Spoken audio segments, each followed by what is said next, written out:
Israel പ്രധാനമന്ത്രി Benjamin Netanyahu ഗാസയിലെത്തി. ഒപ്പം പ്രതിരോധ മന്ത്രി ഇസ്രായേലി റാറ്റ്സ് ഉണ്ടായിരുന്നു അല്ലേ.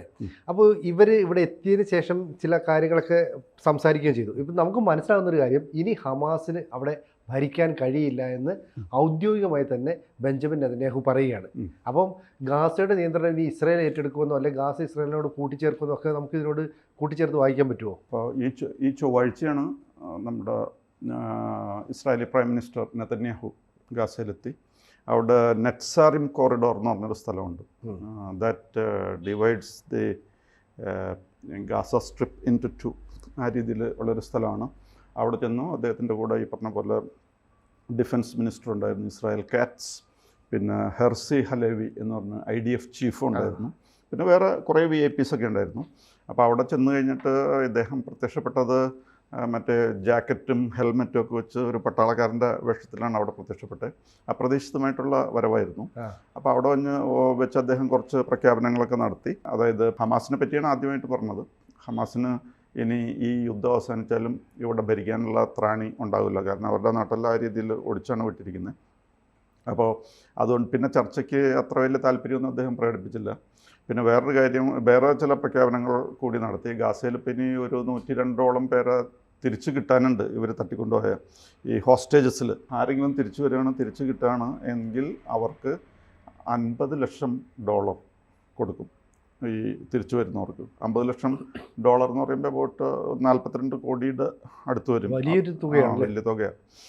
അത് കാണുമ്പോൾ പിടിയിൽ പെട്ടെങ്കിലോ എന്ന് ചിലർ ആശിച്ചു. 42 കോടിയൊക്കെ കിട്ടുകയാണെങ്കിൽ ലോട്ടറി എടുത്താലും അത്രയും കിട്ടില്ല. അപ്പോൾ അതാണ് ഒരു പ്രഖ്യാപനം അദ്ദേഹം നടത്തിയിരിക്കുന്നത്. ഇങ്ങനെ പിടിച്ച് അല്ലെങ്കിൽ ഇങ്ങനെ തിരിച്ചു വരുന്ന ആൾക്കാർക്ക് 42 കോടി ഉറുപ്പിക അല്ലെങ്കിൽ $50 lakh കൊടുക്കും. അതാണൊരു പ്രഖ്യാപനം. പിന്നെ വേറെ ഒരു കാര്യം പറഞ്ഞിരിക്കുന്നത്, ഹമാസിൻ്റെ പിടിയിലുള്ള ഈ ഹോസ്റ്റേജസിന് അവരെ പിടികൂടാനായിട്ട് ആരെങ്കിലും സഹായിക്കുകയാണെങ്കിൽ അങ്ങനെയുള്ള ഹമാസുകാർക്കോ ഈ പലസ്തീൻകാർക്കോ ഇവിടെ കിടന്ന് കഷ്ടപ്പെടേണ്ട ആവശ്യമില്ല. അവർ ഞങ്ങൾ രക്ഷപ്പെടുത്തി ഇവിടെ നിന്ന് കൊണ്ടുപോകും. അവരെ മാത്രമല്ല അവരുടെ ഫാമിലിയെയും അങ്ങോട്ട് ഇവിടെ നിന്ന് രക്ഷപ്പെടുത്തി മാറ്റും. പിന്നെ വേറൊരു കാര്യം, ആരെങ്കിലും ഈ ഹോസ്റ്റേജിനെ അപകടപ്പെടുത്താൻ ശ്രമിച്ചു എന്ന് പറഞ്ഞാൽ അവൻ്റെ തലയിൽ രക്തം വീഴും. അത് സൂക്ഷിച്ച് തന്നെ ഇരുന്നോളണം. ഒരു കാരണവശാലും ബന്ദികളെ ഉപദ്രവിക്കാൻ പാടില്ല എന്ന് പ്രഖ്യാപനം. പിന്നെ അതിൻ്റെ കൂട്ടത്തിൽ അദ്ദേഹം പറഞ്ഞിരിക്കുന്നത്, പറഞ്ഞില്ല പക്ഷേ പറയാതെ തന്നെ പറഞ്ഞ ഒരു സൂചന, ഇപ്പോൾ ഇനിയിപ്പോൾ ഈ വെടിനിർത്തൽ ചർച്ചയിലൊന്നും വലിയ താല്പര്യമില്ല എന്നുള്ള രീതിയിലാണ്. കാരണം വെടിനിർത്തൽ എന്ന് പറഞ്ഞു കഴിഞ്ഞാൽ രണ്ട് ശത്രുക്കൾ തമ്മിൽ ഏറ്റുമുട്ടുമ്പോഴല്ലേ. ഇപ്പോൾ പ്രാക്ടിക്കലി ഏറ്റുമുട്ടലൊന്നുമില്ല.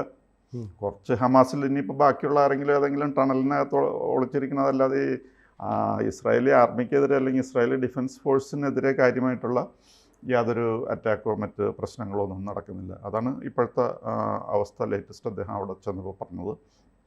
പിന്നെ അതിനിടയ്ക്ക് സിറിയയിൽ നിന്നും ഇസ്രായേലിലേക്ക് ഒരു ആക്രമണം ഉണ്ടായി കുറച്ച് ദിവസം മുമ്പ്. അപ്പോൾ അതിന് പകരമായിട്ട് പാൽമിറ എന്ന് പറയുന്ന സ്ഥലമുണ്ട് ഈ സിറിയയിൽ.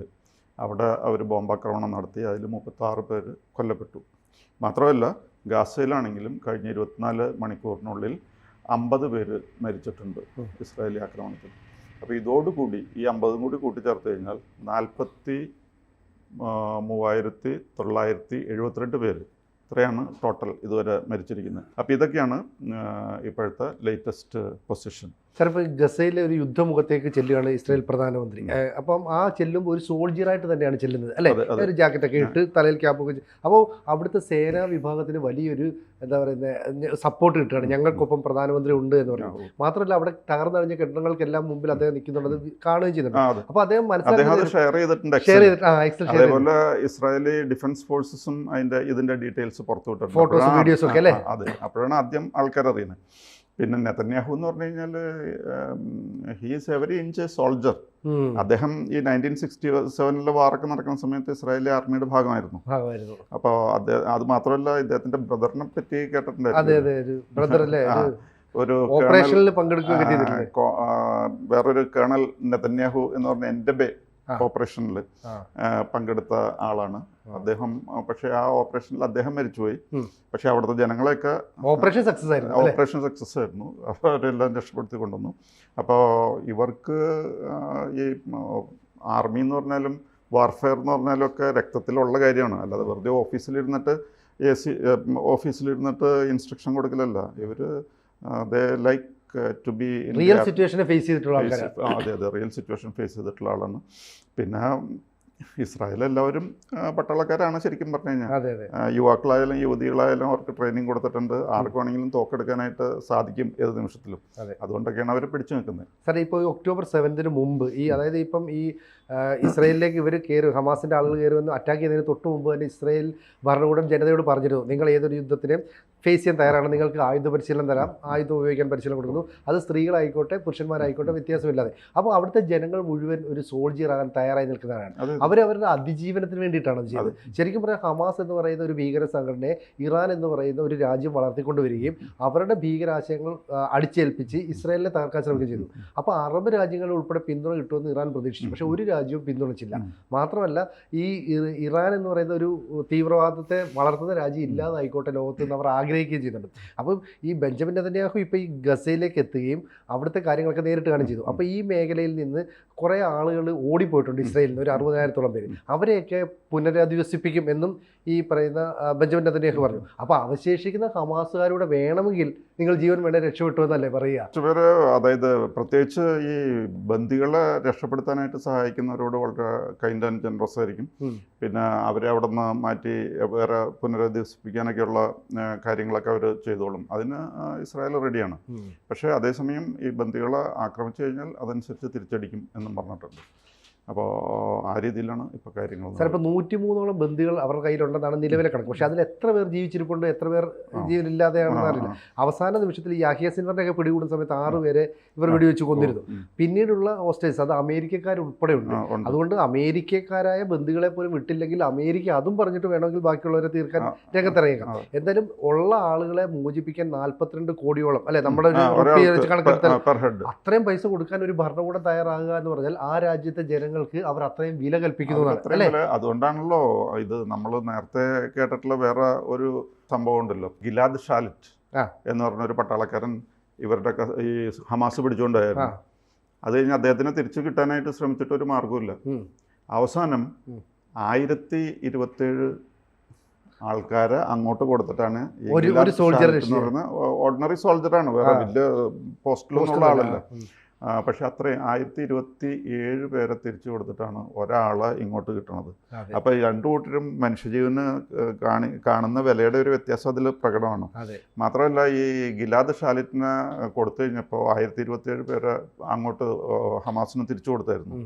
അതിൽ ഒരാളാണ് ഈ പറയുന്ന സിൻവാർ, ഈയിടെ കൊല്ലപ്പെട്ടത്.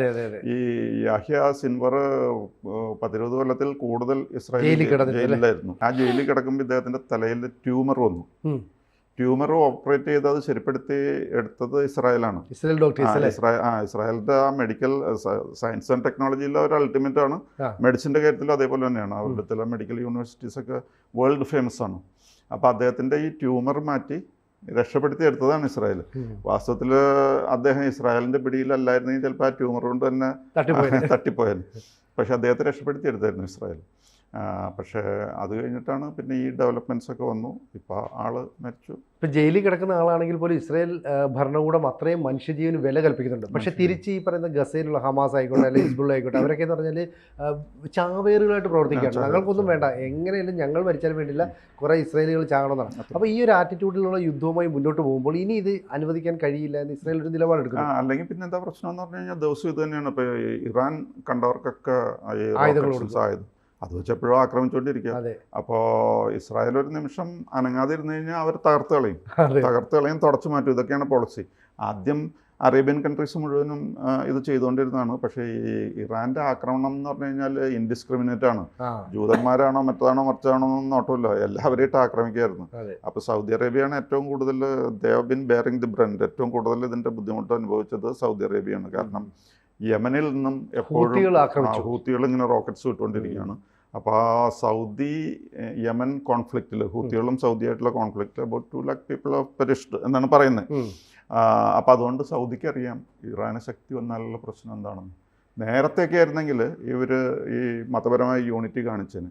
പക്ഷെ ഇപ്പോൾ അത് കാണിക്കുന്നത് സൗദിക്ക് താല്പര്യമില്ല. അല്ല, സൗദിക്ക് മനസ്സിലായി ഇറാൻ ഈ സൗദിയുടെ ഇപ്പോൾ ഈ ലോക മുസ്ലിം രാജ്യങ്ങളുടെ കൂട്ടത്തിൽ സൗദി ഒരു വലിയ മേധാവിത്വമുണ്ട്. അവരുടെ പുണ്യ നഗരങ്ങളൊക്കെ മക്കയും മദീനയൊക്കെ അവിടെ ഉണ്ട്. അപ്പോൾ അത് കൈയടക്കണമെന്ന് ഇറാനും ആഗ്രഹമുണ്ട്. അപ്പോൾ ഇറാൻ അതിനുവേണ്ടി ഹൂത്തികളെ ഒരു നിഴൽ സേന പോലെ വളർത്തിക്കൊണ്ട് വന്നിട്ട് സൗദിയിലെ എണ്ണപ്പാടങ്ങളെ ആക്രമിക്കാനാണ് ശ്രമിക്കുന്നത്.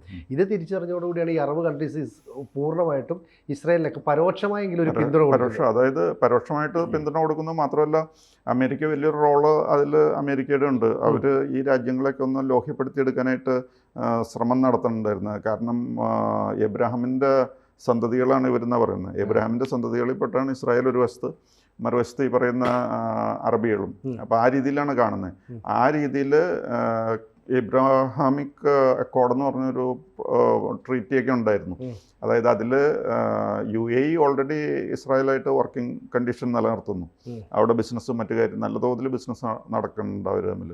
അതേപോലെ ഈജിപ്റ്റായിട്ടാണെങ്കിലും ട്രീറ്റി ഉണ്ടല്ലോ.